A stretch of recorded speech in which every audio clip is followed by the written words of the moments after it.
I'm sure. Do you work there? You used to until last week. I see, yeah. Okay, we're on. Okay. And That's fine. That's right. if we can project our voices more, that'll help with the YouTube. I will try.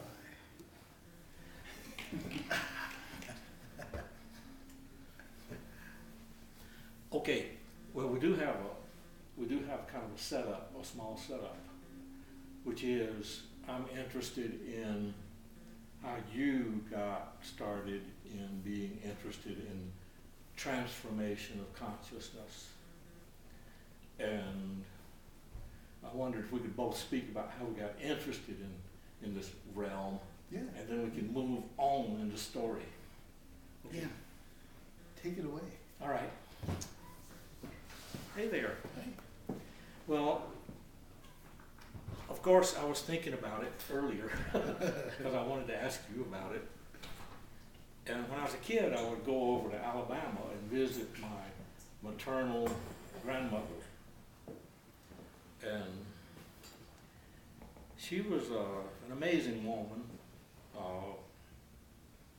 I won't go into information about her, but what she had, which she was a small library, and she'd let me look at it. And I was not like the other kids. I liked books. I'd go out and play and all that stuff, of course. But she said, you can look at my library here. And being a Christian woman, she had a lot of literature about the Sawdust Trail. And there was one story in there, it was about Big Jim. What is the Sawdust Trail? The Sawdust Trail, oh thank you, that dates me, doesn't it? The Sawdust Trail is, it puts me in a region. The Sawdust Trail is where you have a tent as an evangelist, and you come in and you set up your tent and put up your folding chairs, and you have sawdust laid down so people don't walk in the mud or dirt right down the middle. That's the best place to put it. Of course, if you're a highfalutin evangelist, you've got sawdust to cover the whole thing. But it's the Sawdust Trail. So Big Jim was converted. And I don't remember the details of the story, but it was about Big Jim was just a terror on earth to his family, to the sheriff, to everybody. Nobody could stop him. Nobody. And somehow he got hooked into going to this evangelical fervor in the tent. Maybe to make fun of it. I don't know. I don't remember why. But he got saved. Now getting saved means he came down front and he accepted Jesus as his Savior. You have to say it out loud. You have to say it out loud. It doesn't count. And he did change. He changed. He transformed. And that just struck me as a little kid. I thought, how could that happen? Here's this man going this way. Now he's going that way. And it stuck.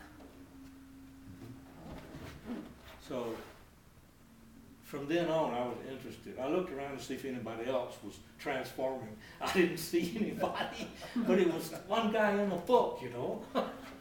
And I'm sure it was happening to others somewhere. Then I moved on from there eventually into psychology to try to understand this transformation thing. Uh-huh. How about you? Well, I think I was always interested in altering my consciousness, even as a kid. And I think it took a long time to realize that there's a difference between transforming consciousness and altering it. And I think what happened to me was I was spending a lot of time alone, and it was after my first marriage had ended. And I was reading just about everything I could get my hands on, and I came across a book by Alan Watts. And it was simply called The Book. The book on the taboo against knowing who you are. Yeah, the taboo against knowing yourself. Wow. And that's what started it, I think. And then I was aware that I was having some unusual perceptual experiences from time to time. And so I wanted to know more about what that was. What do you mean? Well, I remember walking in a deserted parking lot one evening after a kind of an interesting night, and the parking lot was empty and my car was in the lot. And there was a car parked next to it. It was a nice little sports car.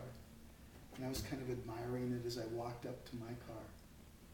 And so I wasn't really paying attention, and I felt somebody grab my arm like that, like I was going to bump into them or something.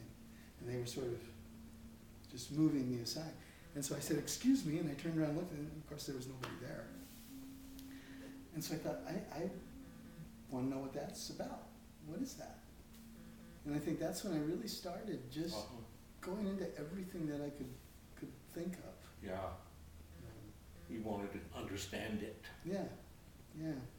And that's, I think, what eventually led me into mythology, because all these stories that I would discover trying to figure out for myself, what is this? There are lots of stories like that.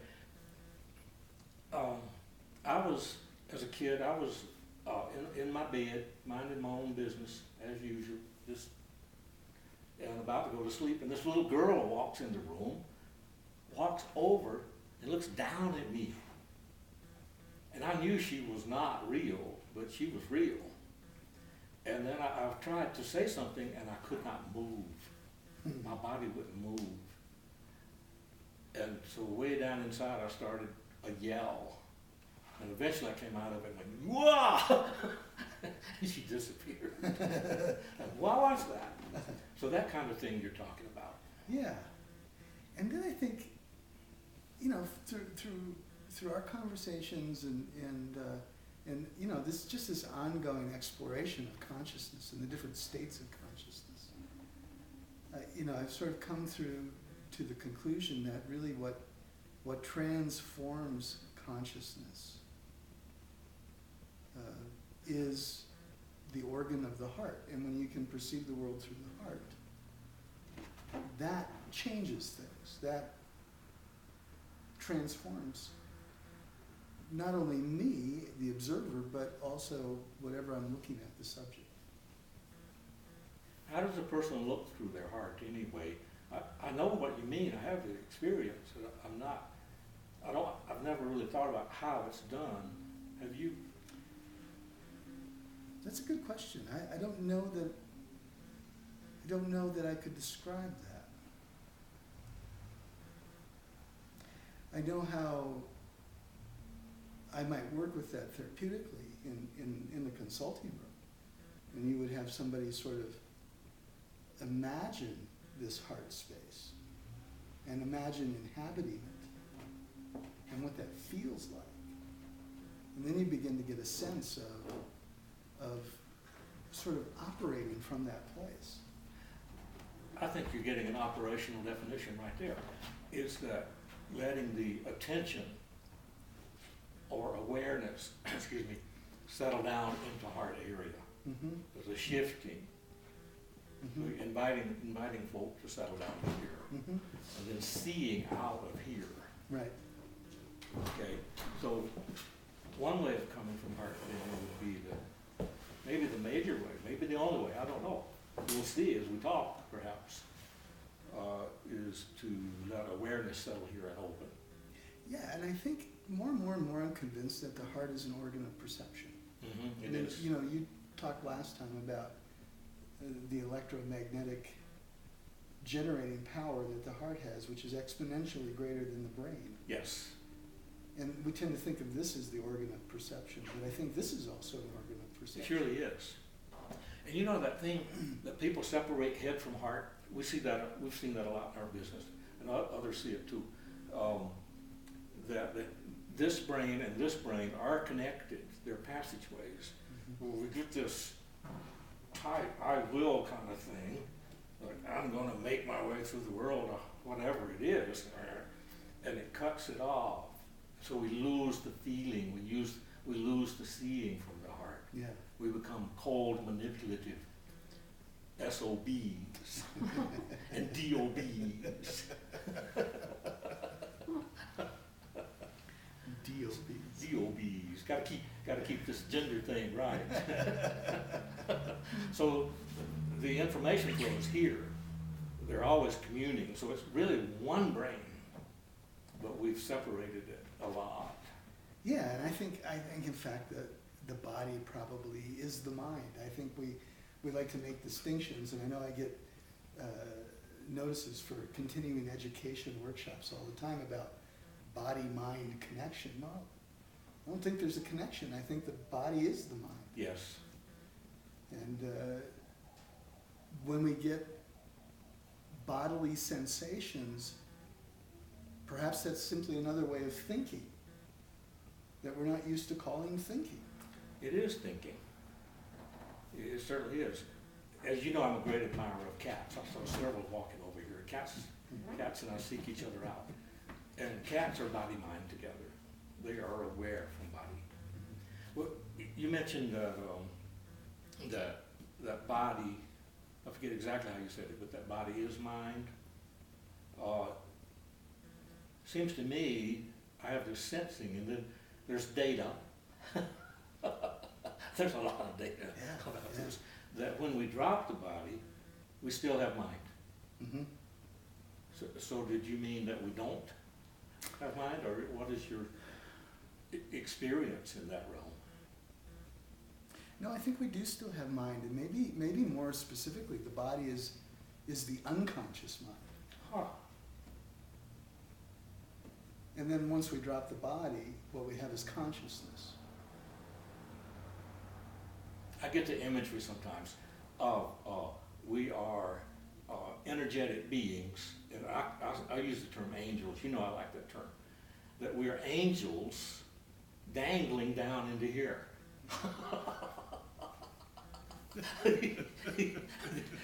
And so I've got that imagery. When we drop this, then that is more aware.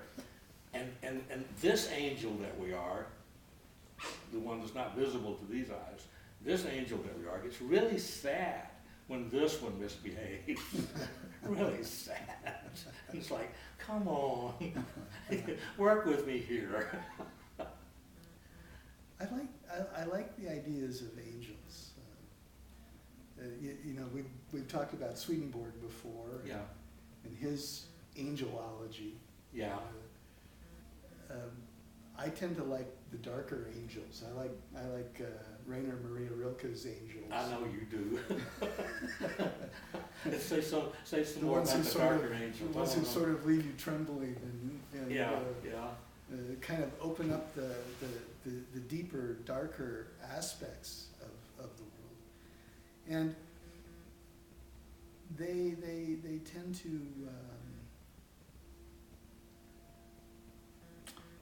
Rilke's angels tend to sort of reach into me in a way that other angels don't. The other, and maybe it's just because of my Christian Look at that background. dismissive gesture. Yeah. Over there. You know, the celestial thing, the light thing, and for whatever reason, maybe it's my Christian background, they just don't reach into me the way that the darker angels do. Well, the angels that I'm aware of are fierce. Mm-hmm. And so I'm seeing the dark light intertwine. I know what you mean. There can be, I believe I know what you mean, there can be angelic purity that just makes one want to retch. Yeah. It's like, God, that's too holy for me. I'm just an earth animal. You know? Bless you wherever you are. But the ones that have connection with us, would you use a different term than angels? We're talking about